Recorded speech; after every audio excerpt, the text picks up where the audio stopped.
Het Cambuurjournaal wordt mij mogelijk maken door bouwgroep Dijkstra Drijsma en Wierdaai Partners Vermogensbeheer.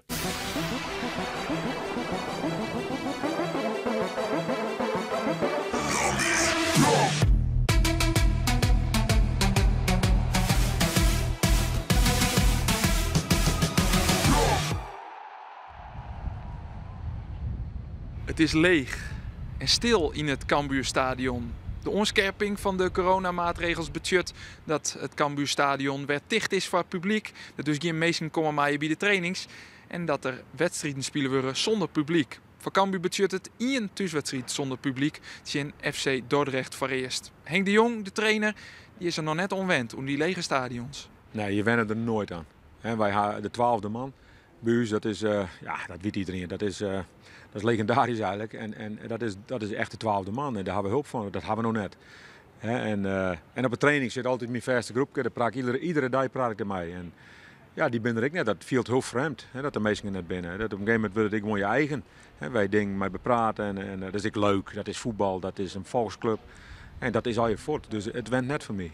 Tiensje speel je de layouts tegen Helmond Sport. Goed nieuws van Cambuur is dat de 2 spelers die het in thuisquarantaine zitten, onvierde Erik Schouten en topscorer Robert Muren, er dan weer bij binnen. Ze hebben weer meegetraind van de week en kunnen dus weer aansluiten voor de wedstrijd tegen Helmond Sport. Ja, die jongens kennen gewoon voetbal. Die ben fit. Die winnen, ja, de om en heen winnen ze net fit. Dus die jongens zelf zijn aardig fit. Dus die kan Tiesje gewoon spelen. Er ben nou wat oren twijfelgevallen.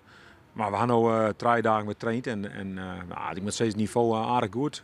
En krijg een partij waar de ene door even uitslachten. Ja, dat is ook wel mooi voor een trainer, dat er even wat gebeurt op een training. Robert, je hebt een week thuis gezeten. Hoe is het dan om na een week weer op het trainingsveld te staan? Ja, fijn. Alsof ik nooit ben weg geweest. Is het een vervelende week geweest voor je? Nou, in het begin wel, ja. Moeilijk te accepteren dat als je niks hebt, dat je de deur niet uit mag en dat je niet mag voetballen. Dus dat is wel vervelend, ja. Kun je dan thuis wat doen? Conditieoefeningen, fitnessoefeningen om toch fit te blijven? Ik kon gewoon op een veldje trainen. Dus dat heb ik ook gedaan. Maar voor de rest mag je nergens heen. Dus dan ga je spelletjes verzinnen en dan ga je andere dingen doen. Wat heb je gedaan? Ik heb het wereldrecord JAT-C verbroken. Nou, gefeliciteerd. Dankjewel. Ja.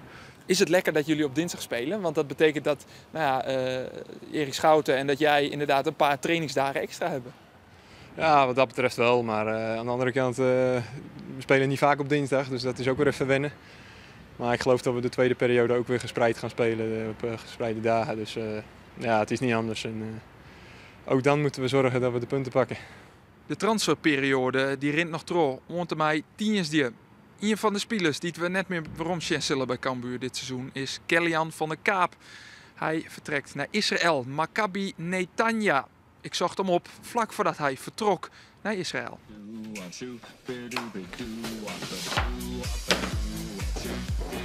De stad heet inderdaad Netanya. Het is vlakbij Tel Aviv toevallig. Maar de stad is aan de westkust. Dus, het is goed weer daar zo, dat weet ik. En de mensen daar zijn ook heel sociaal, heb ik gehoord.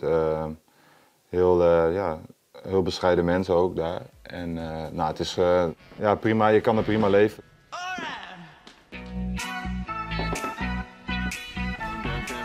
En als ik daar aankom moet ik wel eerst in quarantaine. En als dat over is dan mag ik gewoon aansluiten bij de groep. En als de competitie begint dan mag ik gewoon aansluiten. Want de competitie ligt nu stil? Ja, ze hebben 2 wedstrijden gespeeld. Alleen het ligt nu volgens mij 2 weken stil. Alleen daarna, als het goed is, dan gaan ze weer beginnen en dan ben ik gewoon ready om aan te sluiten. Zie ik dat nou goed? Gaat de Cambuurtas mee? Ja, je moet toch wel even een aandenken hebben. Hè? Het is een club met veel ambities. Een jonge CEO, dus heel ambitieus. Nou, het is sowieso een hele ambitieuze club. En ze hebben echt doelen gezet en gewoon specifieke doelen willen ze zetten. En het is een club waar je goed waar ruimte is om te ontwikkelen. Dus er zijn goede voorwaarden.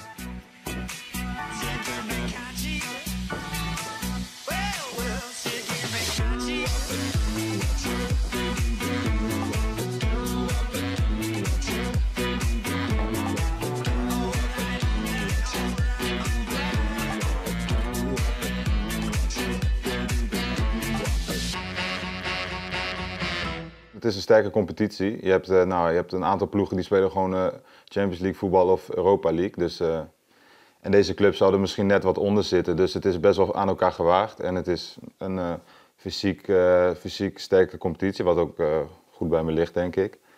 En het is ook een andere omgeving natuurlijk, hè, uit je comfortzone, zulke dingen. Dus dat maakt je alleen maar beter, denk ik. Dus vandaar. Komt de bal voor de Forten uiteindelijk van Kelly-Jan van der Kaap. En die maakt het er treien in van. En het is zijn allereerste in het betellen voetbal. Hoe kijk je terug op je tijd bij Cambuur? Nou, bijzondere tijd. Eerste jaar profvoetbal, officieel. En gelijk kampioen geworden. Dus dat is iets wat je niet altijd meemaakt in je eerste jaar als profvoetballer. En veel ervaringen opgedaan, hè? Druk van supporters, nou, ik krijg wat druk van de media mee. Dat, allemaal dingen wat ik mijn hele carrière bij me zou blijven houden. En Cambuur is natuurlijk ook een speciale club, dus dat vergeet je ook niet.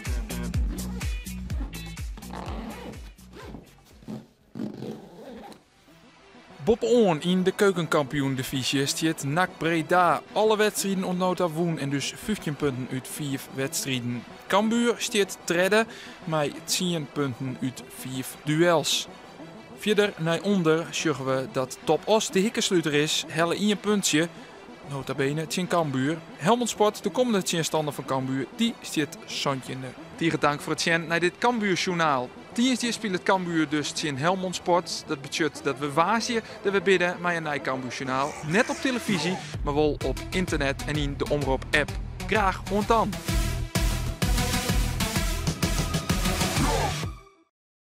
Het Cambuurjournaal waard mij mogelijk maken door bouwgroep Dijkstra Drijsma en Wierda en Partners Vermogensbeheer.